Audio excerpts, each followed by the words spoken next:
মাইকের সামনে এসে প্রশ্ন করবেন প্লিজ। আদাব ডক্টর জাকির নায়েক স্যার, আমার নাম ভেঙ্কটাচামা। আমি গত কয়েক বছর ধরে এক মুসলিম মহিলার সাথে আছি। আমার প্রশ্নটা হলো, সবাই বলে কোনো ধর্মই খারাপ কথা বলে না, কিন্তু মুসলিমরা কেন অন্য ধর্মের লোকদের ইসলাম গ্রহণ করতে বলে? বোন, আপনি বললেন যে আপনি একটা মুসলিম পরিবারের সঙ্গে থাকেন অনেক বছর ধরে, তারপর বললেন যে সব ধর্মে ভালো সব কথা থাকে, কিন্তু মুসলিমরা আমাকে ইসলাম গ্রহণ করতে বলে কেন? পয়েন্ট নাম্বার ওয়ান, অন্য যেসব ধর্ম আছে সেগুলো যা বলে তার বেশিরভাগ কথাই ভালো, তবে ইসলাম ভালো কথা বলার পাশাপাশি আপনাকে দেখাবে কিভাবে সেটা অর্জন করতে হয়। আমি উদাহরণ দিয়েছি, সব ধর্মই বলে চুরি করো না, ইসলাম একই কথা বলে, তবে ইসলাম দেখিয়ে দেয় কিভাবে সেই অবস্থানে যাবেন যেখানে কেউ চুরি করে না। জাকাত দেন, সাহায্য করেন, এরপর কেউ চুরি করলে তার হাত কেটে ফেলেন, তাহলে চুরি করা বন্ধ হয়ে যাবে, কোনো অপরাধ থাকবে না। এজন্যই আমি বলেছিলাম যে ইসলাম ভালো কথা বলার পাশাপাশি আপনাকে দেখিয়ে দেবে কিভাবে সেটা অর্জন করতে হয়। 2 নম্বর পয়েন্ট, আমি বিভিন্ন ধর্মের একজন ছাত্র হিসেবে বলছি, যদি আপনি হিন্দু ধর্মগ্রন্থগুলো মেনে চলেন, মনে হয় আপনি হিন্দু, যদি হিন্দু ধর্মগ্রন্থগুলো মেনে চলেন, যদি একজন ভালো হিন্দু হন, আপনাদের ধর্মগ্রন্থই বলছে ঈশ্বর মাত্র একজন। আমার লেকচারে অনেক হিন্দু ধর্মগ্রন্থের উদ্ধৃতি দিয়েছি, এক ঈশ্বর। আপনাদের ধর্মগ্রন্থ বলছে মূর্তি পূজা করবে না। ভগবদ গীতার 7 অধ্যায়ের 20 অনুচ্ছেদ বলছে জাগতিক আকাঙ্ক্ষা যাদের বুদ্ধিকে আচ্ছন্ন করে রেখেছে তারা নকল ঈশ্বরের পূজা করে, তারা মূর্তি পূজা করে। এক ঈশ্বরে বিশ্বাস করতে হবে। আজকে আমার লেকচারে বলেছিলাম বিশ্বাস করতে হবে অন্তিম ঋষিকে, কল্কি অবতার, যার বাবার নাম হবে বিষ্ণুয়াস আব্দুল্লাহ, তার মায়ের নাম হবে সুমতি আমিনা। তিনি জন্মগ্রহণ করবেন সাম্বালা নামের গ্রামে মক্কা। তিনি জন্মাবেন সাম্বালা শহরের প্রধানের ঘরে, মক্কার প্রধানের ঘরে। তিনি হবেন পুরো মানুষ জাতির পথপ্রদর্শক। তিনি আলোকপ্রাপ্ত হবেন রাতের বেলায় একটা গুহায়। তিনি উত্তর দিকে গিয়ে আবার ফিরে আসবেন। ঈশ্বর তাকে 8টা গুণ দেবেন। তিনি হবেন পৃথিবীর সব মানুষের পথপ্রদর্শক। তিনি একটা ঘোড়ায় চড়বেন, ডান হাতে থাকবে একটা তরবারি, 4 জন সহচর থাকবে তাকে বিভিন্ন সময় ফেরেশতাগণ সাহায্য করবেন। এরকম আরো অনেক অনেক। এই মানুষটা কে? যদি ভালো হিন্দু হয়ে থাকেন তাহলে আপনি এই অন্তিম ঋষিকে বিশ্বাস করবেন, তা না হলে আপনি ভালো হিন্দু নেই।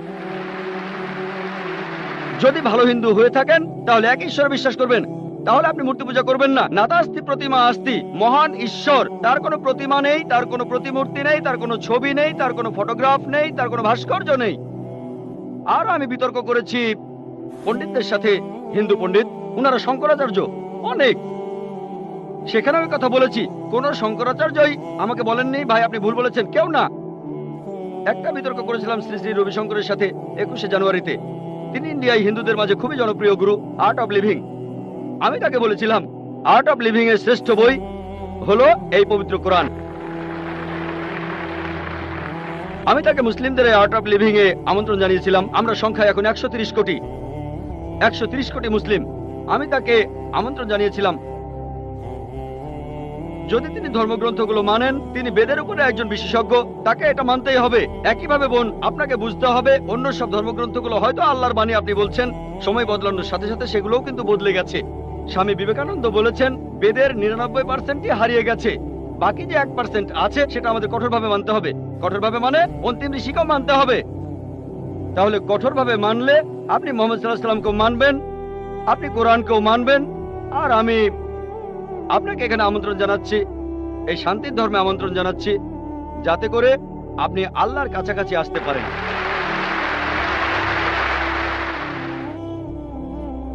এবারের প্রশ্ন আমার বাম দিকের মাইক থেকে। ইসলাম ধর্মে পাপের সংজ্ঞাটা কি? পাপের প্রকারভেদগুলো কি? আর এই পাপের সাথে হিন্দু আর খ্রিস্টান ধর্মে যে পাপের কথা বলা হয়েছে তার পার্থক্য কি? ধন্যবাদ ভাই, আপনি প্রশ্ন করলেন যে ইসলাম ধর্মে পাপের সংজ্ঞাটা কি, আর হিন্দুইজম বা খ্রিস্টান ধর্মের পাপের সাথে এর পার্থক্যটা কোথায়। এক কথায় পাপ মানে আল্লাহর আদেশগুলো অমান্য করা। আল্লাহ আমাদের নির্দেশ দিয়েছেন, যদি তার বিরুদ্ধে যান সেটাই পাপ।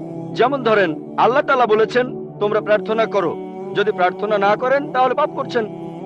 আল্লাহ তাআলা বলেছেন তোমরা মদ খেও না, যদি মদ খান তাহলে পাপ করছেন। তাহলে আল্লাহ তাআলার আদেশ অমান্য করা এক কথায় সেটাই পাপ। আর সব ধর্মে পাপের সংজ্ঞাটা এটাই। হিন্দু আর খ্রিস্টান ধর্ম একই কথা বলছে। আশা করি উত্তরটা পেয়েছে। এবারের প্রশ্ন আমার বাম দিকের মাইক থেকে। আমি অ্যান্টনি, আমি ফিলোসফির একজন ছাত্র। আপনার লেকচার থেকে আজকে যেটা শিখলাম যে সব ধর্মই বলে এমন সব কথা যেগুলো কমন, আর এমনকি মোহাম্মদও কমন, সব ধর্মেই আছে। কিন্তু পবিত্র কোরআনটা কোন দিক থেকে আলাদা? কোরআন এমন কি বলছে যেটা অন্য ধর্মে বলা নেই? যেমন ধরেন মোহাম্মদ, তার কথা সব ধর্মের বইতেই তো বলা হয়েছে। ভাই খুব সুন্দর প্রশ্ন করেছেন। আপনি বললেন যেটা কমন সেটা মেনে চলতে। সব ধর্মগ্রন্থই বলে মুহাম্মদের কথা, আর কোরআনও বলছে মুহাম্মদের কথা। এখানে নতুন কি আছে? খুবই সুন্দর প্রশ্ন। অন্য সব ধর্মই বলে যে পরবর্তীতে একজন নবী পৃথিবীতে আসবেন, আর বাইবেলও বলছে। আপনি তো খ্রিস্টান, সম্ভবত আপনি পবিত্র বাইবেল পড়েছেন। গসপেল অফ জন 16 নম্বর অধ্যায়ের 12 নম্বর থেকে 14 অনুচ্ছেদে আছে, ঈসা আলাইহিস সালাম শিষ্যদের বলছেন, আমি তোমাদের অনেক কথা বলতে চাই, কিন্তু তোমরা এখন সেটা বুঝতে পারবে না, কারণ যখন সত্যের আত্মা তোমাদের সামনে আসবে, সে তোমাদের সত্যের পথে নিয়ে যাবে। আর সে তার নিজের কথা বলবে না, যা শুনবে সে কথাগুলোই বলবে। সে তোমাদের ভবিষ্যতের কথা বলবে, সে আমাকে মহিমান্বিত করবে। তার মানে সব ধর্মগ্রন্থ, হিন্দু, পার্সি, বৌদ্ধ, ইহুদি, খ্রিস্টান, সবাই বলছে একজন নবী পৃথিবীতে আসবেন, একজন নবী আসবেন। কিন্তু কোরআন বলছে ইনি সেই নবী যার উপর কোরআন নাজিল হয়েছে। সেই নবী চলে এসেছেন। যখন আপনি ক্লাস 1-এ পড়ছেন, আপনার স্কুলে সবার উপরে ক্লাস 10, তারপর ক্লাস 2-তে উঠলেন, তখনও লক্ষ্য ক্লাস 10, তারপর ক্লাস 3-তে উঠলেন, তখনও ক্লাস 10ই লক্ষ্য। এখানে শুধু স্কুলের কথা বলছি। Class 5, class 6, class 7, class 8, class 9, তারপর ক্লাস 10-এ উঠলেন, তারপর এসএসসি পরীক্ষা দেবেন, ঠিক? তার মানে এই না যে ক্লাস 1 আর ক্লাস 10 এর পড়াশোনা এক। আপনি ক্লাস 10 এর জন্য প্রস্তুতি নিচ্ছেন। প্রস্তুতি নেওয়া হয়েছে 1400 বছর আগে। আল্লাহ তাআলা এই নবীকে পাঠিয়েছেন। যীশু খ্রিস্ট বলেছেন, আমি তোমাদের অনেক কথা বলতে চাই, কিন্তু তোমরা এখন তা বুঝতে পারবে না, কারণ যখন সত্যের আত্মা তোমাদের সামনে আসবে, সে তোমাদের সত্যের পথে নিয়ে যাবে। তাহলে 1400 বছর আগে আল্লাহ তাআলা বুঝেছিলেন যে সেটাই সঠিক সময়। এখন পৃথিবীর মানুষ এই কথাগুলো বুঝতে পারবে, অর্থাৎ পবিত্র কোরআন। অন্যান্য সব ধর্মগ্রন্থে এ কথা বলা হয়েছে যে মহান ঈশ্বর একজন। বর্ণনাগুলো হয়তো আলাদা। সব ধর্মগ্রন্থই বলছে এক স্রষ্টার কথা। আমরা মানব নবীদের আর চূড়ান্ত নবী মুহাম্মদ সাল্লাল্লাহু আলাইহি ওয়াসাল্লামকে। সারমর্মটা হচ্ছে একই, বর্ণনাগুলো হয়তো আলাদা। আর পবিত্র কোরআনে সূরা মাইদা 3 নম্বর আয়াতে বলা হয়েছে, আজ এই দিনে আমি তোমাদের দিন পূর্ণাঙ্গ করলাম, তোমাদের দিন মনোনীত করলাম ইসলাম, তোমাদের প্রতি আমার অনুগ্রহ সম্পূর্ণ করলাম পুরো মানুষ জাতির জন্য। পবিত্র কোরআন নাজিল হওয়ার পর নতুন কিছু যোগ করা যাবে না, কোনো কিছু বাদ দেওয়া যাবে না। আমি এই কথা আগেও বলেছি। আপনারা তো বলেন ওল্ড টেস্টামেন্ট আর নিউ টেস্টামেন্ট, পবিত্র কোরআন হলো লাস্ট টেস্টামেন্ট। তাহলে পার্থক্যটা হলো এই পবিত্র কোরআন হলো শেষ কিতাব, আল্লাহ তাআলার নাজিলকৃত লাস্ট টেস্টামেন্ট। আপনারা বলেন ওল্ড টেস্টামেন্ট আর নিউ টেস্টামেন্ট, পবিত্র কোরআন হলো লাস্ট টেস্টামেন্ট। অন্য সব ধর্মগ্রন্থ সেগুলো বলছে একটা বইয়ের কথা, পবিত্র কোরআন। মুহাম্মদ সাল্লাল্লাহু আলাইহি সাল্লামের ক্ষেত্রে একই কথা। অন্য ধর্মগ্রন্থ বলে যে নবী মুহাম্মদ আসবেন। ইসলাম আমাদের শেখায় আল্লাহ নবীর কাছে যে কিতাব নাজিল করেছেন, আর আমাদের নবীজির হাদিসের মাধ্যমে, এটাই হলো চূড়ান্ত ধর্ম পুরো মানুষ জাতির জন্য। আদম আলাইহিস সালাম থেকে, প্রথম মানুষটা থেকে শেষ দিন পর্যন্ত এখনো আছে, শেষ পর্যন্ত থাকবে। অন্য সব ধর্মই বলছে এক ঈশ্বরের কথা, বলছে যে শেষ নবী আসবেন। আপনাকে এটা মানতে হবে, এটা মানতে হবে, প্রয়োগ করতে হবে, তাহলে সত্যিকারের খ্রিস্টান হতে পারবেন। সেজন্য আমি বলি, ইসলাম আর খ্রিস্টান ধর্মের সাদৃশ্যের উপর আমি একটা লেকচার দিয়েছিলাম। সেখানে প্রমাণ করেছি যে মুসলিমরা আমরা খ্রিস্টানদের চাইতে অনেক বেশি খ্রিস্টান। খেয়াল করে দেখবেন, আমরা যীশু খ্রিস্টকে সাধারণ খ্রিস্টানদের চাইতে অনেক বেশি মানি। আমার ভিডিও ক্যাসেট দেখতে পারেন, ইসলাম ও খ্রিস্টান ধর্মের সাদৃশ্য। এবারের প্রশ্ন আমার বাম দিকের মাইক থেকে। স্যার, আমার নাম এল রবিশঙ্কর শ্রীধর। আমি বর্তমানে বিইডি কলেজের প্রিন্সিপাল হিসেবে আছি। আমি অন্য ধর্মগ্রন্থগুলো পড়েছি, যেমন বাইবেল, কোরআন, হাদিস ইত্যাদি। এছাড়াও আমি মুসলমানদের নামাজ পড়ার নিয়মও শিখেছি। স্যার, একটা হাদিস বলা আছে, নবীজি সাল্লাল্লাহু আলাইহি ওয়াসাল্লাম এক সিরিয়ানকে বলেছেন যে ধর্ম বদলানোর দরকার নেই, আর তুমি কালিমাও বলো না, তখন প্রয়োজন ছিল। তবে এখন দেখি যে পৃথিবী অনেক বদলে গেছে, আমাদের সামাজিক অবস্থান বদলেছে, এছাড়া আমাদের সমাজও বদলেছে। আর একটা ব্যাপার জানতে চাচ্ছি, এমন কি কোনো রকম ছাড় দেয়া আছে যদি কেউ ইসলাম পালন করতে চায়? আমরা জানি ইসলাম ধর্মের কিছু ব্যাপার ফিজিক্সের মাধ্যমে প্রমাণ করেছেন বিজ্ঞানী ক্যাপরা আর স্টিফেন হকিং, যেমন সময় আর বিশ্বজগৎ কিভাবে সৃষ্টি হলো। এখন আনাল হক, আমি খোদা, এই টাইপের ধারণার কোনো স্থান আছে? 5 ওয়াক্ত নামাজ পড়লাম, ধর্ম মানলাম, এরপর আমরা অন্য সময় কি বলতে পারি যে আনাল হক? এটা কি মানতে পারি?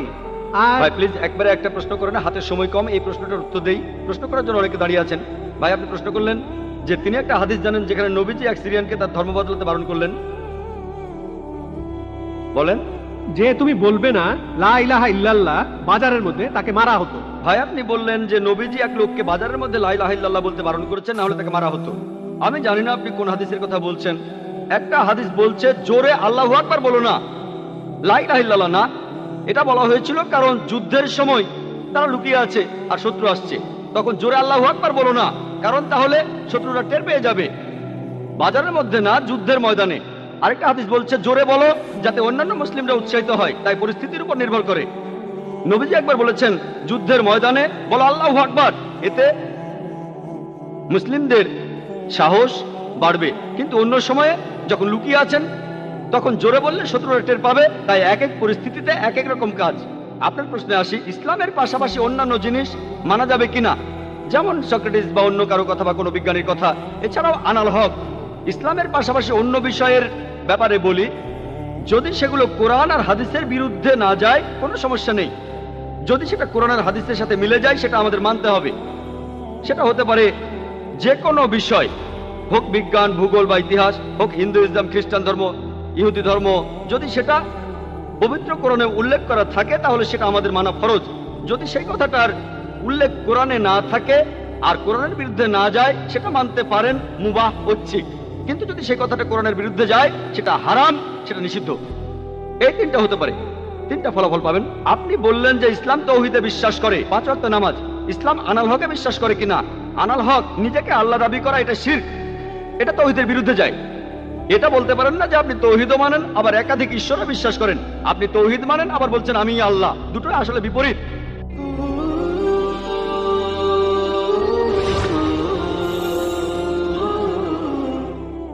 হ্যালো, শুভ সন্ধ্যা স্যার। আমার নাম রুবি পার্কার আর আমি একজন ড্রেস ডিজাইনার।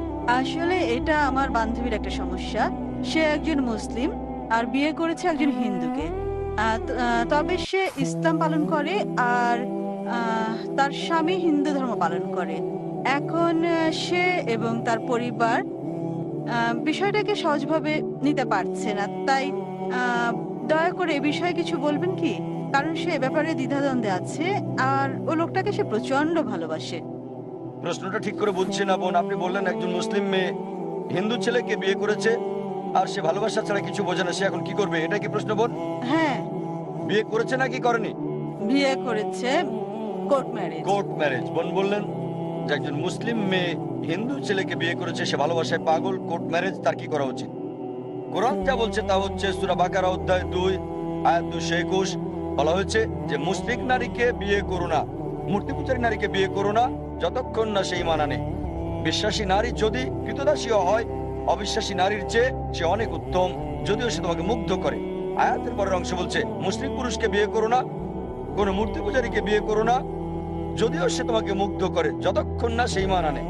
একজন বিশ্বাসী পুরুষ যদি কৃতদাস হয়, যদি কারো গোলাম হয়, মুশরিক পুরুষের চেয়ে সে অনেক উত্তম। অবিশ্বাসী পুরুষ তোমাকে যদিও মুগ্ধ করে, তাই ইসলামে একজন মুসলিম নারী অমুসলিম পুরুষকে বিয়ে করতে পারে না। যেমন আগেও আমি বলেছি, কারণ হলো যদি কোনো গাড়ি থাকে আর সেই গাড়ির একটা চাকা সাইকেলের, বাইসাইকেলের, আর আরেকটা চাকা হচ্ছে ট্রাকের, স্বাভাবিকভাবে গাড়িটা চলবে না। আর অধিকন্ত প্রত্যেক মানুষই চায় যে স্বামী এবং স্ত্রী উভয় জান্নাতে যাক। তাই যদি সে মুসলিম দাবি করে, তার জীবনের মূল উদ্দেশ্য হবে আল্লাহ সুবহানাহু ওয়া তাআলাকে খুশি করা। যেমন আমি বলেছি যে কোরআন বলছে সূরা নিসা অধ্যায় 4 আয়াত 48, সূরা নিসা অধ্যায় 4 আয়াত 116, আল্লাহ যে কোনো গুনাহ ক্ষমা করবেন, তবে শিরক করার গুনাহ, তার সাথে শরীক করার গুনাহ তিনি কখনোই ক্ষমা করবেন না। সুতরাং কিভাবে সে এমন জীবনের সঙ্গী বেছে নিতে পারে যার উদ্দেশ্যই ভিন্ন? তার মানে হতে পারে আপনি স্বার্থপর, আপনি জান্নাতে যেতে চান, জীবন সঙ্গী জান্নাতে যাক সেটা চান না। তাই যদি সত্যি সে স্বামীকে ভালোবাসে, আলটিমেটাম দিতে পারে, যদি এই অবস্থায় থাকো জান্নাতে যেতে পারবে না, তাই আলটিমেটাম দেন, যদি আমাকে চাও ইসলাম গ্রহণ করো তুমিও জান্নাতে যেতে পারবে, যদি ইসলাম গ্রহণ করো আমি তোমার সাথে আছি, অন্যথায় আমি তোমার সাথে নাই, যাতে করে এই দুনিয়ার সেরাটা পায় আর সেই পুরুষ উভয় জগতে সফল হতে পারে। হ্যাঁ ভাই, সামনের 1 নম্বর মাইক থেকে। আমার নাম প্রেম, পুরো নাম প্রেম মিশ্রা। আমি একজন অমুসলিম। আমার প্রশ্ন হলো স্যার, আসলে আমি ইসলাম গ্রহণ করতে চাই। এটা এটা এটা আমার প্রশ্ন, কোনো পক্ষপাতিত্ব করছি না, নিজ থেকেই প্রশ্নটা করছি, স্বাভাবিকভাবেই বলা যায় আমি ইসলাম গ্রহণ করতে চাই। তবে ভালো মুসলিম মানে কিভাবে, আসলে ভালো মুসলিম কে বা কারা, এই জন্য আসলে জানতে চাচ্ছি। ভাই যদি শুনতে ভুল না করে আপনি ইসলাম গ্রহণ করতে চান আর জানতে চান আসল মুসলিম কি, হ্যাঁ, কিভাবে ভালো মুসলিম হওয়া যায়। কিভাবে ভালো মুসলিম হবেন। ভাই ভালো মুসলিম হতে হলে, মুসলিম মানে যে নিজের ইচ্ছাকে আল্লাহর কাছে সমর্পণ করে। তাই যদি আপনার ইচ্ছাকে আল্লাহর কাছে সমর্পণ করেন আপনি মুসলিম। নিজের ইচ্ছাকে আল্লাহর কাছে সমর্পণের মানে আপনাকে মানতে হবে আল্লাহ এক, আল্লাহ ছাড়া আর কেউ ইবাদতের যোগ্য নাই। বিশ্বাস করতে হবে মুহাম্মদ ইসলাম সর্বশেষ এবং চূড়ান্ত নবী। আর যখন আপনি কোরআন পড়বেন, যা আমি আগে লেকচারে বলেছি, এটা সর্বশেষ এবং চূড়ান্ত নির্দেশিকা বই মানব জাতির জন্য। তাই যদি কোরআন পড়েন এবং আমল করেন, আল্লাহর নির্দেশ মেনে চলেন, যদি বিরত থাকেন যেগুলো আল্লাহ নিষেধ করেছেন সেগুলো থেকে, তাহলে আপনি একজন সত্যিকারের মুমিন হতে পারবেন। আর আরেকটা বিষয়, স্যার আমার সম্পূর্ণ পরিচয়টা কি বদলাতে হবে, যেটা আমার অমুসলিম অবস্থায় ছিল? আপনার নাম, এটা বাধ্যতামূলক কিনা তিনি জিজ্ঞেস করছেন। নাম পরিবর্তন করা বাধ্যতামূলক কিনা মুসলিম হওয়ার পর? না, এটা বাধ্যতামূলক না, তবে চাইলে করতে পারেন। তাই নাম পরিবর্তনটা বাধ্যতামূলক না, যদি সেটা শিরকের সাথে যুক্ত না থাকে, যদি আপনার নামে কোনো শিরক না থাকে, কোনো মূর্তি পূজা ইত্যাদি। তবে যেটা হতে পারে, আপনার আগের নামও থাকতে পারে অথবা নতুন নাম নিতে পারেন। তবে মুসলিম হিসেবে যদি গর্ব করেন, আমি বলবো মুসলিম নাম রাখতে, যাতে লোকজন আপনাকে চিনতে পারে। যেমন কেউ ডাক্তার হলে তখন ক্রস চিহ্ন রাখে, মানুষকে জানাতে যে সে একজন ডাক্তার। একইভাবে বাধ্যতামূলক না যে নাম বদলাতেই হবে, তবে যদি বদলান সেটা উত্তম, মানুষ জানবে যে আপনি মুসলিম। আমার প্রশ্ন হচ্ছে, আপনি কি এখন ইসলাম গ্রহণ করবেন? জি স্যার। আপনি কি বিশ্বাস করেন আল্লাহ এক? হ্যাঁ। আপনি কি বিশ্বাস করেন মূর্তি পূজা নিষিদ্ধ? হ্যাঁ স্যার। আচ্ছা, আপনি কি বিশ্বাস করেন নবী মোহাম্মদ হলেন সর্বশেষ এবং চূড়ান্ত নবী? হ্যাঁ স্যার। কেউ কি আপনাকে ইসলাম গ্রহণ করতে বাধ্য না করেছে? স্যার, অবশ্যই না। কোন অর্থনৈতিক চাপ? না স্যার। কোন শারীরিক চাপ? না স্যার। কারণ কাউকে জোর করে ইসলাম ধর্ম গ্রহণ করানো, ইসলাম ধর্মে এটা নিষিদ্ধ। কাউকে জোর করে ইসলাম গ্রহণ করানো ইসলাম ধর্মে এটা নিষিদ্ধ হওয়ার পাশাপাশি আমাদের দেশেও এটা নিষিদ্ধ। ইন্ডিয়াতে যে কোনো ধর্ম গ্রহণ করার জন্য বাধ্য করা নিষিদ্ধ, স্বেচ্ছায় হতে পারবে। যদি ইসলাম গ্রহণ করতে চান কেউ আপনাকে বাধা দিতে পারবে না, এমনকি রাষ্ট্রও পারবে না সেটা। তাই যদি ইসলাম গ্রহণ করতে চান আমি বলবো আমার সাথে বলেন, ঠিক আছে? ঠিক আছে স্যার।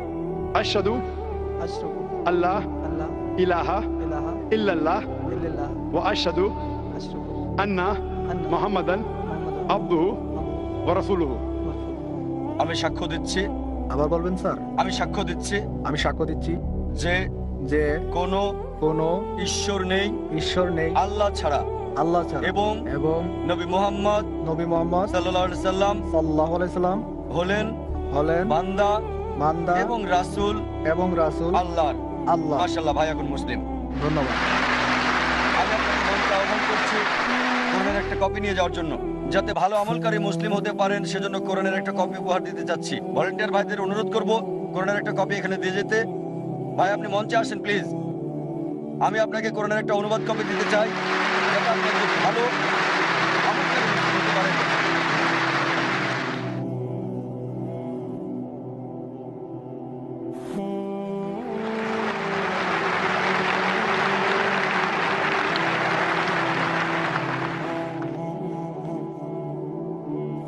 মাশাআল্লাহ, জাযাকাল্লাহ। আল্লাহ সুবহানাহু ওয়া তাআলার কাছে দোয়া করছি আল্লাহ যেন আপনার ইচ্ছাকে কবুল করেন, আপনাকে যেন জান্নাতে দেন ইনশাআল্লাহ।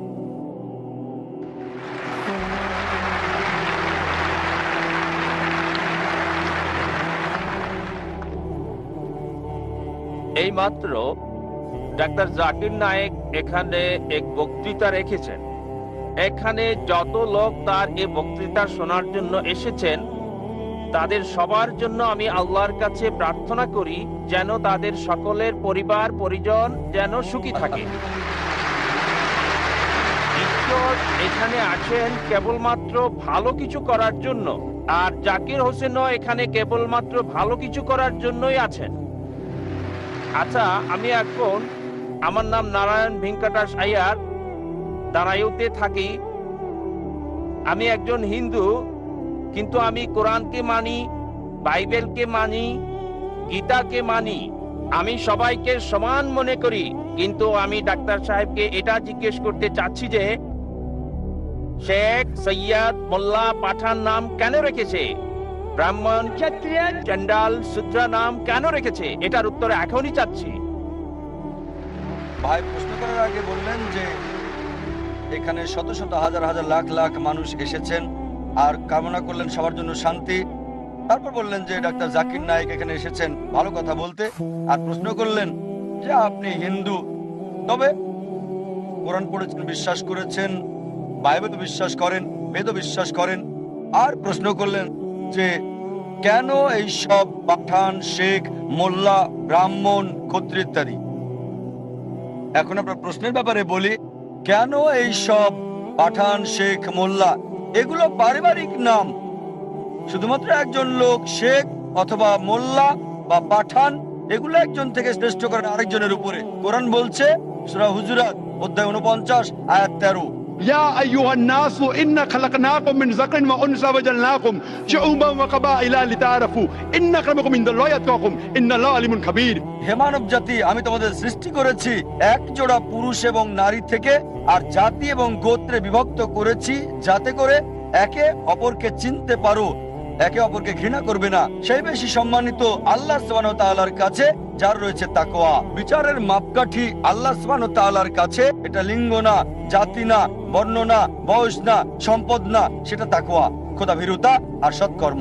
কেবল একজন মোল্লা বা খান পরিবার বা শেখ পরিবারে জন্মগ্রহণ করলেই সে জান্নাতে যাবে না, তাকে জান্নাতে নিয়ে যাবে তাকওয়া, সৎকর্ম, ন্যায়পরায়ণতা। এটাই ইসলামিক দৃষ্টিভঙ্গি।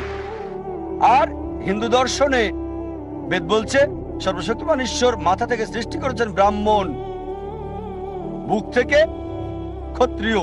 ব্রাহ্মণরা উঁচু জাতের, ক্ষত্রিয়রা যোদ্ধা জাতি।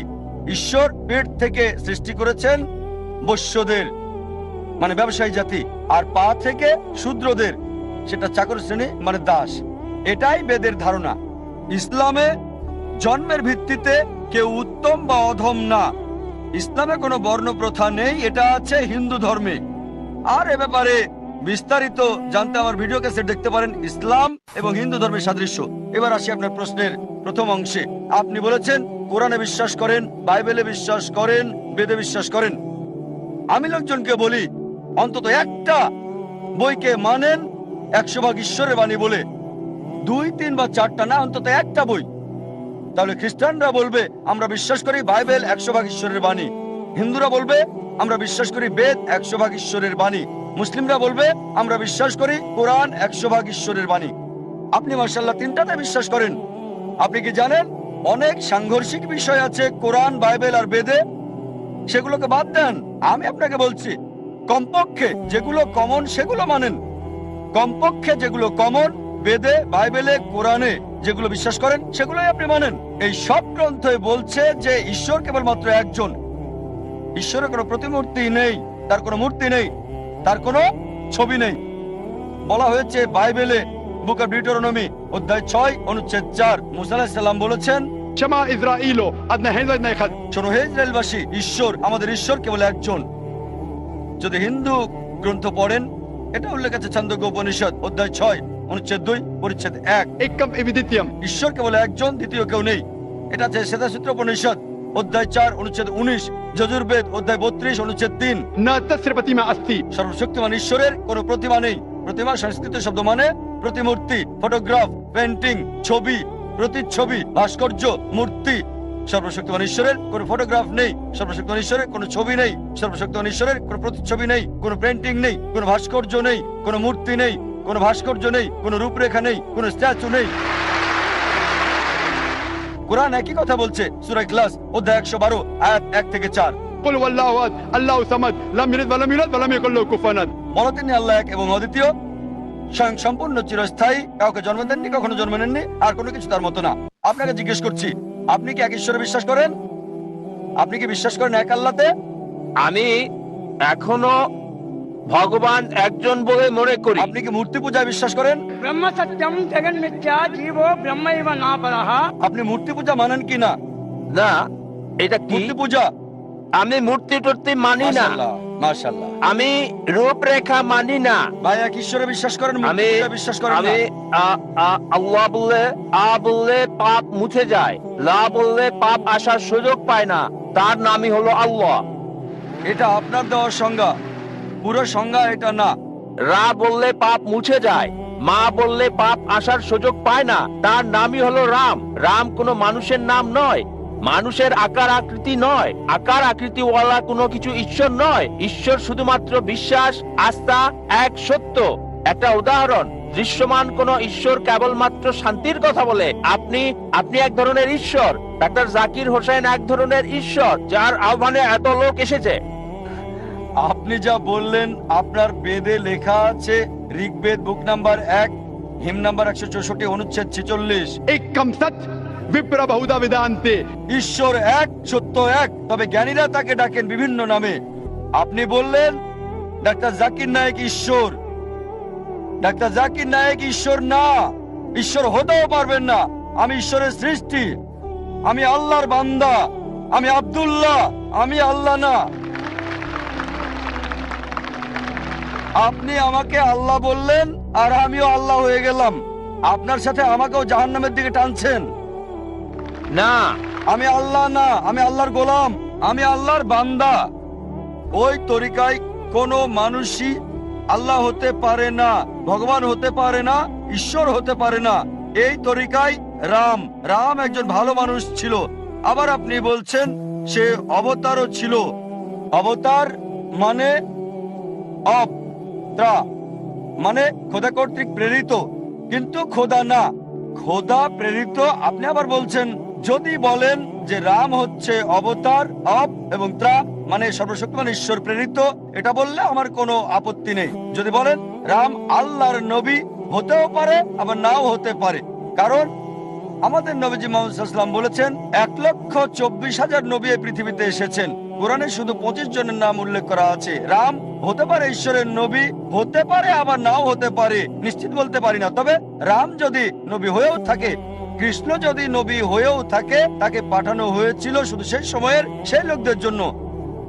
এখন সমগ্র মানব জাতি, হোক সে ইন্ডিয়ার, হোক সে আমেরিকার, হোক কানাডা, হোক ইউকে, হোক সৌদি আরবে, তাদের মানতে হবে সর্বশেষ এবং চূড়ান্ত নবী মুহাম্মদ সাল্লাল্লাহু আলাইহি সাল্লামকে। সর্বশেষ এবং চূড়ান্ত নবী মুহাম্মদ সাল্লাল্লাহু আলাইহি, তার কথা কল্কি পুরাণে বলা হয়েছে। কল্কি অবতার হিসেবে বলা হয়েছে তার মায়ের নাম হবে সুমতি মানে আমিনা, তার বাবার নাম হবে বিষ্ণু ইয়াস মানে আব্দুল্লাহ। তিনি জন্মগ্রহণ করবেন শান্তির স্থান সাম্বালায় মানে মক্কা। তার জন্ম হবে সাম্বালার শহরের প্রধানের পরিবারে মানে মক্কার প্রধানের ঘরে মানে কুরাইশদের প্রধান। তার 4 জন সঙ্গী থাকবে, খোলাফায়ে রাশিদিনদের কথা বলা হচ্ছে। আরো বলা যায়, যদি সত্যি আপনার গ্রন্থে বিশ্বাস করেন, আপনাকে বিশ্বাস করতে হবে সর্বশেষ এবং চূড়ান্ত নবী মুহাম্মদ সাল্লাল্লাহু আলাইহি সাল্লাম সম্পর্কে। আপনি কি নবী মুহাম্মদকে বিশ্বাস করেন? আপনি কি নবীজি মুহাম্মদকে মানেন? আমি মানি। কোন নবীকে মানেন? আমি পয়গম্বরকে মানি। মুহাম্মদ সাল্লাল্লাহু আলাইহি সাল্লামকে কি মানেন? পয়গম্বর মানি। পয়গম্বর এক ধরনের একজন ঈশ্বর, কেননা এক ধরনের ঈশ্বর না, বলতে হবে ঈশ্বরের বার্তাবাহক। হ্যাঁ হ্যাঁ, ঈশ্বর বললে তো সবই গেল, ঈশ্বর বললে সবই যাবে, ঈশ্বরের নবী বলতে হবে। আমি 2,63,00,000 বার রাম রাম রাম লিখেছি, কিন্তু এখনো পর্যন্ত রাম আমার কাছে আসেনি। কেন? ঠিক, ভাই বললেন যে তিনি লিখেছেন 20 মিলিয়ন বার রাম রাম রাম, কিন্তু রাম আসেনি এখনো তার কাছে। এজন্যই আমি আপনাকে বলছি, কেবল একজন স্রষ্টা আল্লাহ সুবহানাহু ওয়া তাআলাকে বিশ্বাস করেন এবং সকল নবী রাসূলগণকে বিশ্বাস করেন, অনুসরণ করেন সর্বশেষ এবং চূড়ান্ত নবী মুহাম্মদ সাল্লাল্লাহু আলাইহি সাল্লামকে। আশা করি। শুভ সন্ধ্যা স্যার। জীবনের উদ্দেশ্য নিয়ে বক্তব্য দেওয়ার জন্য ধন্যবাদ, যা আজকে দিয়েছেন। কোরআন থেকে সূরা এবং আয়াতের উদ্ধৃতি দিয়েছেন।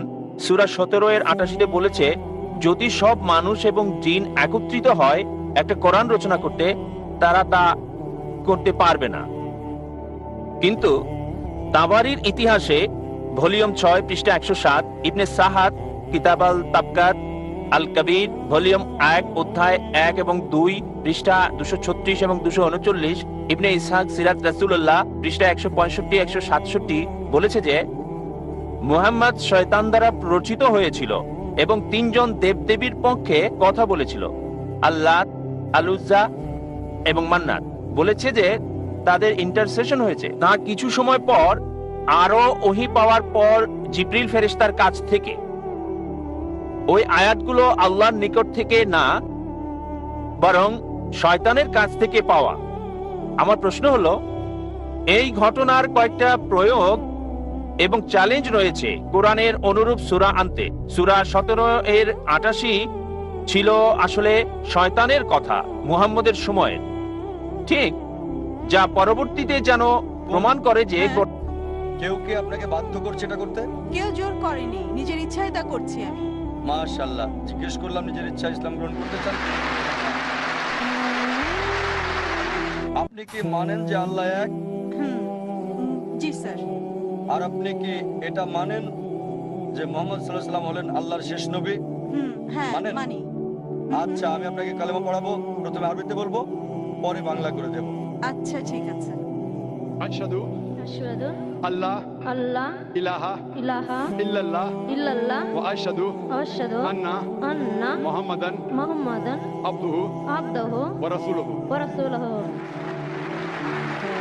আমি সাক্ষ্য দিচ্ছি আমি সাক্ষ্য দিচ্ছি যে যে আল্লাহ ছাড়া আল্লাহ ছাড়া কোনো মাবুদ কোনো মাবুদ নাই, নাই, আর আর মুহাম্মদ মুহাম্মদ সাল্লাল্লাহু সাল্লাল্লাহু আলাইহি ওয়াসাল্লাম আলাইহি ওয়াসাল্লাম তার তার বান্দা বান্দা এবং রাসূল। এবং রাসূল। মাশাআল্লাহ, বোন আপনি এখন মুসলমান হয়েছেন। আল্লাহ আপনাকে উত্তম প্রতিদান দিন। আর আল্লাহ আপনাকে আমি দোয়া করি আল্লাহ সুবহানাহু ওয়া তাআলার কাছে যাতে জান্নাত দেন আপনাকে। আর ইনশাআল্লাহ আবার আল্লাহর কাছে আমরা দোয়া করি যাতে আপনার জীবনে শান্তি আসে, আর এই তিনটা অর্জন করতে পারেন যে আল্লাহর সন্তুষ্টি, এই পৃথিবীতে শান্তি এবং আখিরাতে জান্নাত ইনশাআল্লাহ। আমার একটা নাম রেখে দিন আপনি। বোন বললেন যে আমি আপনার একটা নাম রেখে দিই। আপনি আয়েশা রাখতে পারেন। আয়েশা রাখতে পারেন, আয়েশা। আচ্ছা, আমার নাম রশ্মি সিং। আমি আপনাকে বলতে চাই যে আমি মন থেকে ইসলাম ধর্ম গ্রহণ করতে চাই। আপনি আমাকে কলমা পড়িয়ে দিন। বোন বললেন যে আপনি ইসলাম গ্রহণ করতে চান, আর আমি যেন আপনাকে কলমা পড়িয়ে দিই। বোন, আপনি কি বাংলা বোঝেন? হ্যাঁ। আপনি কি বিশ্বাস করেন আল্লাহ এক? হ্যাঁ।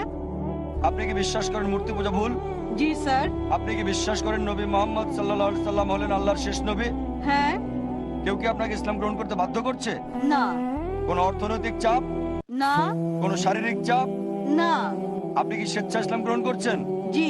ঠিক আছে, ইনশাআল্লাহ আমি কলমা পড়ছি আরবিতে, আপনি সাথে পড়েন।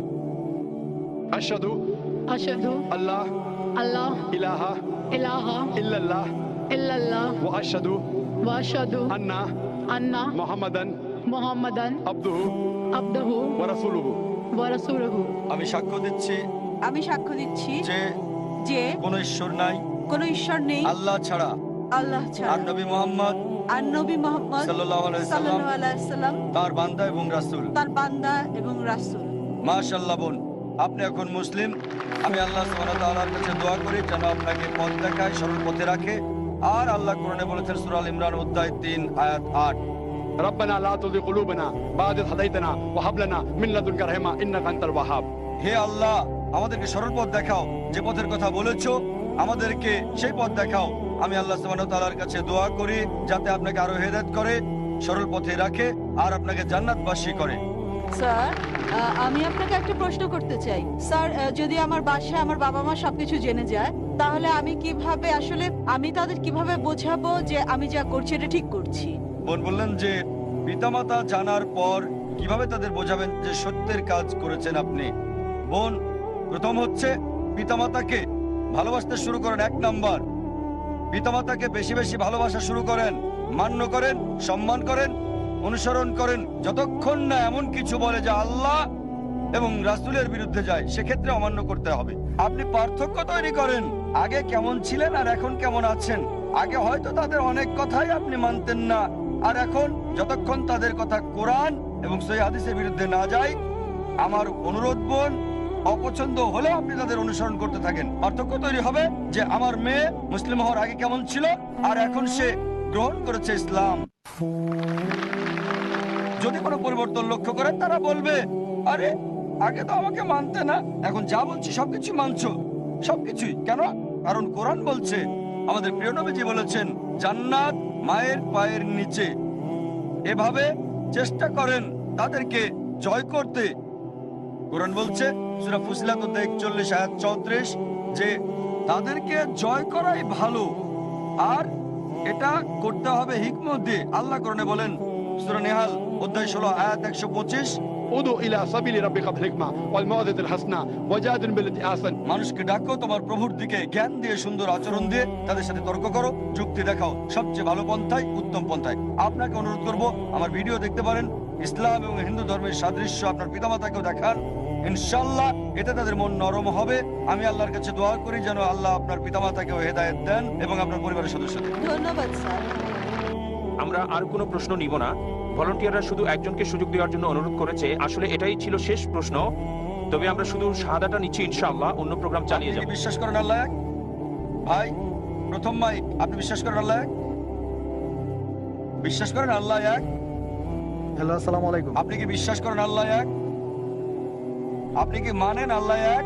হ্যাঁ মানি, আমি আল্লাহ এক।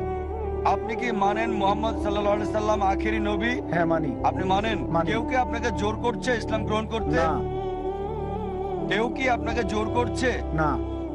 আপনি কি নিজের ইচ্ছে ইসলাম গ্রহণ করতে আমি চান? নিজ থেকে ইসলাম ঠিক গ্রহণ আছে, করছি। ইনশাআল্লাহ দুজনেই ইনশাআল্লাহ শাহাদা বলবেন। আমি আরবিতে বলবো, আমার সাথে আপনি বলবেন, তারপর পরবর্তী পর্বে আমরা যাব।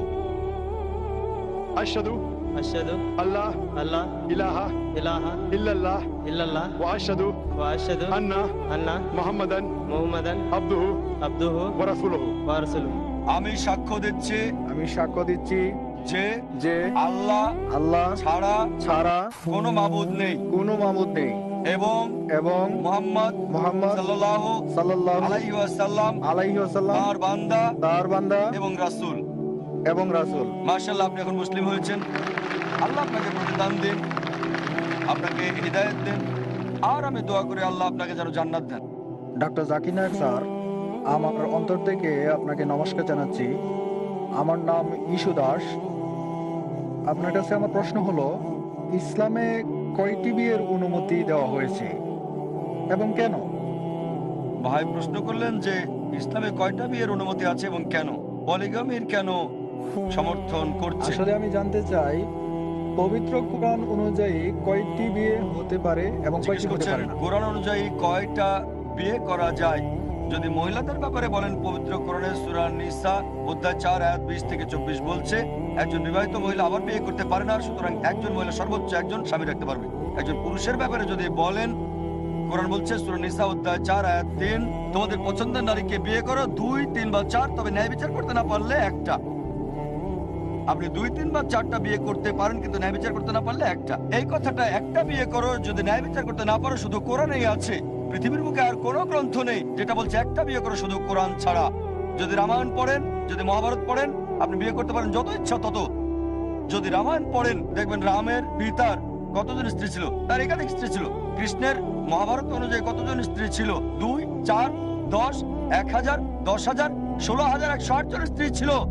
তাই কৃষ্ণ যদি 16,108 জন স্ত্রী রাখতে পারে, আমরা মুসলিমরা কেন 4 জন রাখতে পারবো না? যদি বাইবেল পড়েন, ওল্ড টেস্টামেন্ট এবং নিউ টেস্টামেন্টের মতে যত ইচ্ছা তত বিয়ে করতে পারেন। সলোমনের 700 স্ত্রী ছিল। বাইবেল মতে আব্রাহামের 3 জন স্ত্রী ছিল। খ্রিস্টান চার্চ ঠিক করে দিয়েছে খ্রিস্টানরা একটা বিয়ে করবে। রাবি জরসম বিন ইয়াহুদা সাইনড পাস করেছিল যে ইহুদিরা একটা বিয়ে করবে। আর ইন্ডিয়াতে ইন্ডিয়ান পেনাল কোড 1954 সালে একটা আইন পাস করে, হিন্দু বিবাহ আইন, যাতে বলা হয়েছে হিন্দুরা একটা বিয়ে করবে। ইন্ডিয়ান পেনাল কোড বলছে, হিন্দু ধর্মগ্রন্থ বলেনি যে হিন্দুদের একটা বিয়ে করতে হবে। চলুন দেখি এবার কেন ইসলাম একজন পুরুষকে একাধিক বিয়ে করার অনুমতি দেয়। একাধিক বিয়ে করা ইসলামে বাধ্যতামূলক না, এটা হচ্ছে একাধিক বিয়ে করলে স্ত্রীদের সাথে ন্যায় বিচার করতে হবে। যৌক্তিক কারণ বলা যায় যে কেন অনুমতি দিয়েছে, যে পুরুষ এবং নারী সমান অনুপাতে জন্মায়। যদি মেডিকেল কোনো ডাক্তারকে জিজ্ঞেস করেন, কোনো শিশু বিশেষজ্ঞকে, সে আপনাকে বলবে যে মেয়ে শিশু ছেলে শিশুদের চেয়ে বেশি শক্তিশালী হয়ে থাকে। ছেলে শিশুর চেয়ে মেয়ে শিশুর রোগ প্রতিরোধের ক্ষমতাটা অনেক বেশি। তাই ছেলের তুলনায় মেয়ে সন্তানের হার বেশি। আবার অনেক ক্ষেত্রে দেখা যায় যে যুদ্ধে মারা যায়, তারা দুর্ঘটনায় মারা যায়, ধূমপানে মারা যায়, মদপান করে মারা যায়। এসব ক্ষেত্রে মহিলাদের তুলনায় পুরুষের মৃত্যু বেশি। তাই এখন পৃথিবীতে পুরুষের তুলনায় নারীর জনসংখ্যা অনেক বেশি। দু একটা তৃতীয় বিশ্বের দেশ বাদে, যেমন ইন্ডিয়া, যেখানে নারীদের তুলনায় পুরুষ অনেক বেশি, কারণ মেয়ে সন্তান হত্যা করা, মেয়ে ভ্রূণ হত্যা করা। প্রতি বছর ইন্ডিয়াতে 1 মিলিয়নেরও বেশি ভ্রূণ হত্যা করা হয় যখন জানে গর্ভের সন্তান মেয়ে। যদি এই অমানবিক কার্যকলাপ বন্ধ করা হয় তাহলে ইন্ডিয়াতে পুরুষের চেয়ে নারীর সংখ্যা বেশি হবে। শুধু নিউ ইয়র্কে পুরুষের তুলনায় 1 মিলিয়ন নারী বেশি, ইউএসএতে 7.8 মিলিয়ন নারী বেশি, শুধু ইউকেতে 4 মিলিয়ন নারী সেখানে বেশি, শুধু জার্মানিতে পুরুষের তুলনায় 5 মিলিয়ন নারী বেশি, শুধু রাশিয়ায় আছে 9 মিলিয়ন নারী বেশি, আর শুধু আল্লাহ জানেন সারা পৃথিবীতে কত মিলিয়ন নারী বেশি পুরুষের তুলনায়। যদি আপনার সাথে একমত হয় যে একজন একটা মেয়েকে বিয়ে করবে, ধরেন সবাই একটা করে বিয়ে করে নিল, আর আপনার বোন আমেরিকায় থাকে বা আমার বোন আমেরিকায় থাকে, আর সে যদি তখন 7.8 মিলিয়নের মধ্যে পড়ে যায় যারা জীবন সঙ্গী খুঁজে পায়নি, একটা পথই তার জন্য খোলা, হয় সে একজনকে বিয়ে করবে যে আগে বিয়ে করেছে, না হয় পাবলিক সম্পত্তি হয়ে যাবে। পাবলিক সম্পত্তি এমন বাজে কথা, এটাই সবচেয়ে ভালো শব্দ ব্যবহার করেছি, এর চেয়ে ভালো শব্দ আর আমি পাইনি। আর যে কোনো সভ্য মহিলাকে যদি এই অপশনটা দিলে সে তাকেই বিয়ে করবে যার ইতিমধ্যে স্ত্রী রয়েছে, না হলে হয়ে যাবে পাবলিকের সম্পত্তি। আশা করি উত্তরটা পেয়েছেন। হ্যালো স্যার, আমার প্রশ্নটা হচ্ছে, এমন কোনো মুসলিম কি আছে যারা বিশ্বাস করে যে কোরআন আর বাইবেল এই দুইটাই হচ্ছে আল্লাহ তাআলার বাণী? আর এরকম বিশ্বাস করা কি আপনার মতে সম্ভব যে আপনি বিশ্বাস করবেন কোরআন পাশাপাশি বাইবেল, যে দুইটাই আল্লাহর বাণী? আপনার নামটা কি ভাই? আমার নাম ডেভিড বলমার। ভাই ডেভিড খুব সুন্দর প্রশ্ন করেছেন যে এমন কোন মুসলিম কি আছে যারা বিশ্বাস করে যে বাইবেল এবং কোরআন দুটোই আল্লাহর বাণী, আর এটা সম্ভব কিনা যে আমরা বাইবেল এবং কোরআন দুটোকে আল্লাহ তাআলার আসমানি কিতাব বলে মেনে নেব। প্রথমেই আমি বাইবেল শব্দটা নিয়ে বলি। বর্তমানে খ্রিস্টানদের যে ধর্মগ্রন্থ, আপনি কিছু মুসলিম পাবেন যারা বিশ্বাস করে যে বাইবেল আল্লাহ তাআলার বাণী, তবে কোরআনের কথা যদি বলেন, আর সেই সব মুসলিমদের কথা যদি বলেন যারা আসলেই জানে কোরআন ও ইসলামিক শরিয়া সম্পর্কে, পবিত্র কোরআন বলছে যে আমরা বিশ্বাস করব ইনজিলে, যে ওহী নাজিল হয়েছিল যীশু খ্রিস্ট বা ঈসা আলাইহিস সালামের উপর। যে মুসলিম ইসলামিক শরিয়া সম্পর্কে জ্ঞান রাখে সে নিশ্চিতভাবে জানে যে ইনজিল হচ্ছে সেই কিতাব যেটা ঈসা আলাইহিস সালামের উপর নাজিল হয়েছিল। আমরা অবশ্যই সেই আসমানি কিতাবে বিশ্বাস করব। আর ইসলাম হচ্ছে একমাত্র অখ্রিস্টান ধর্ম যেখানে ধর্মবিশ্বাসের একটা ভিত্তি হচ্ছে যীশু খ্রিস্টকে নবী বলে বিশ্বাস করা। সে মুসলিম আসলে মুসলিম নয় যে যীশু খ্রিস্টকে নবী ও রাসূল বলে মানে না। আমরা মানি যে তিনি আল্লাহ প্রেরিত একজন নবী ও রাসূল। বিশ্বাস করি যে তিনি হলেন মসিহ, অনুবাদ করলে খ্রিস্ট। বিশ্বাস করি যে তিনি অলৌকিকভাবে জন্মেছিলেন কোনো পুরুষের হস্তক্ষেপ ছাড়াই, যেটা বর্তমানের অনেক আধুনিক খ্রিস্টানই বিশ্বাস করে না। আমরা মানি তিনি আল্লাহর নির্দেশে মৃত ব্যক্তিকে জীবন দিয়েছেন। আমরা বিশ্বাস করি তিনি আল্লাহর নির্দেশে জন্মান্ধ ও কুষ্ঠরোগীদের সুস্থ করে তুলেছেন। আর পবিত্র কোরআন বলছে যে ইনজিল হচ্ছে সেই ওহী যেটা যীশু খ্রিস্টের উপর নাজিল করা হয়েছিল। এখন যারা বাইবেল নিয়ে গবেষণা করেছেন তারা বুঝতে পেরেছেন যে এই বাইবেল এটা সেই অরিজিনাল ওহী নয় যেটা নাজিল হয়েছিল যীশু খ্রিস্টের উপর। বাইবেলের উপর বিশেষজ্ঞ যে কোনো লোক, হোক সে খ্রিস্টান অথবা হোক হিন্দু বা সে মুসলিম, যখন আমরা বাইবেল পড়ি আমরা জানতে পারি যে যে বাইবেলটা আমরা আজকাল পড়ি, এই বাইবেল শব্দটা এসেছে গ্রিক শব্দ বিবলস থেকে, অর্থাৎ বই বা বইসমূহের বই। আর আপনিও হয়তো জানেন যে বাইবেল হচ্ছে অনেকগুলো বইয়ের সমষ্টি, 66টা। এটা খ্রিস্টানদের মধ্যে প্রোটেস্ট্যান্ট মতাবলম্বীদের কথা অনুযায়ী, আর ক্যাথলিকদের মতে বাইবেল 73টা বই, অন্যরাও মানে। তাহলে এই বাইবেল শব্দটা এসেছে গ্রিক শব্দ বিবলস থেকে। আমাদের মুসলিমদের যাদের শরিয়ার উপরে জ্ঞান আছে, আমরা বলি যে বাইবেল আল্লাহ তাআলার অরিজিনাল বাণী নয়। বাইবেল নিয়ে যদি গবেষণা করেন তাহলে আপনারা দেখবেন যে সামান্য কিছু অংশ সেগুলো হতে পারে আল্লাহ তাআলার বাণী, কিছু অংশ নবী রাসূলগণের কথা, যীশু খ্রিস্টের মুখের কথা, কিছু অংশ ইতিহাসের কথা, কিছু অংশ আমার বলতে খারাপ লাগছে এমনকি পর্নোগ্রাফিও আছে। অনেক ভুল আর পরস্পর বিরোধী কথা আছে। আমরা বলতে পারি না যে বাইবেলের এই পরস্পর বিরোধী কথাগুলো আল্লাহ তাআলার বাণী, বলতে পারি না যে বাইবেলে যে বৈজ্ঞানিক ভুলগুলো রয়েছে সেগুলো আল্লাহ তাআলার বাণী। তাই আমরা যেটা বলি, আমরা মানি ইনজিল মানে সেই ওহী যেটা নাজিল করা হয়েছিল যীশু খ্রিস্টের উপর, সেটা অবশ্যই আল্লাহ তাআলার বাণী। তবে বর্তমান বাইবেল একটা মিশ্রণ। তাই সামগ্রিকভাবে কোরআন এবং বাইবেল সম্পর্কে যাদের যথেষ্ট জ্ঞান আছে তারা কখনোই এই বাইবেলকে একেবারে সম্পূর্ণভাবে আল্লাহর বাণী বলবে না। তবে হ্যাঁ, ঈসা আলাইহিস সালাম বা যীশু খ্রিস্টের উপরে যে ওহী নাজিল করা হয়েছিল সেটা আল্লাহ তাআলার বাণী। আপনার প্রশ্নের দ্বিতীয় অংশটাতে আমি যাচ্ছি, কোরআন এবং বাইবেলকে কি মেলানো সম্ভব? কোন সাদৃশ্য আছে কি? একটা লেকচার দিয়েছিলাম খ্রিস্টান ধর্ম এবং ইসলামের মধ্যে সাদৃশ্য।